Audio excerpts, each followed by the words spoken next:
Coaching के बहाना बहाना कोचिंग के बहाना अच्छा और से मिल जाली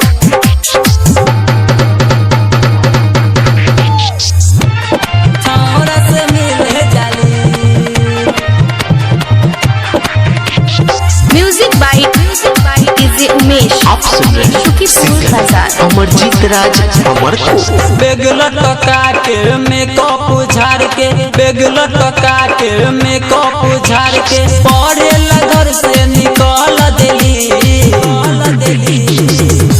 की कोचिंग के बहाना अच्छा और से मिल जाली की कोचिंग के बहाना पछिए पर घूमे जाली बेगलट काटे मेकअप झाड़ के पढ़े घर से निकल देली की कोचिंग के बहाना अच्छा और से मिल जाली की कोचिंग के बहाना पछिए पर घूमे जाली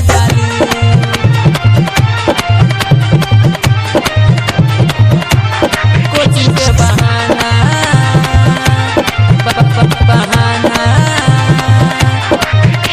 अच्छा और से मिल जाली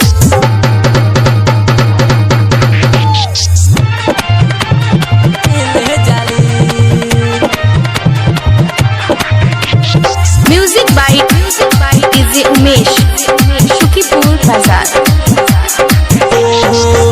कह के तन कले घर से जानी हम तो ले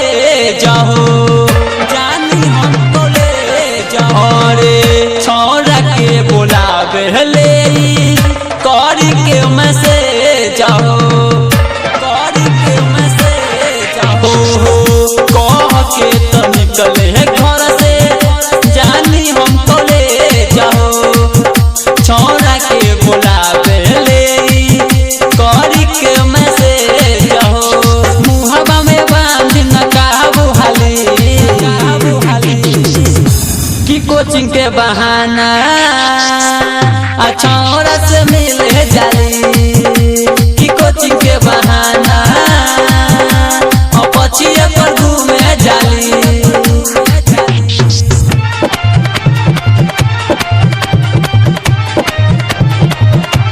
कोचिंग के बहाना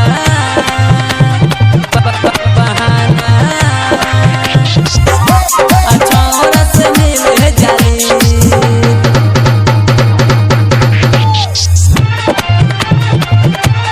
मिल जाली music by DJ Umesh Sukhipur Bazar. जाके क्लास में लभके करली पढ़ाई रे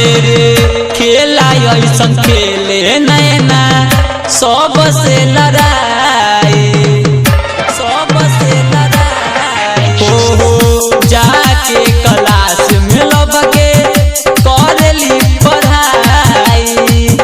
खेला ऐसन खेले नैना सबसे लड़ाई अमरजीत से चोरी चोरी बात कैली की कोचिंग के बहाना अच्छा और से मिल जाली की कोचिंग के बहाना पछिए पर घूमे जाली बेगलट काटे मेकअप झाड़ के पढ़े घर से निकल देली की कोचिंग के बहाना अच्छा और से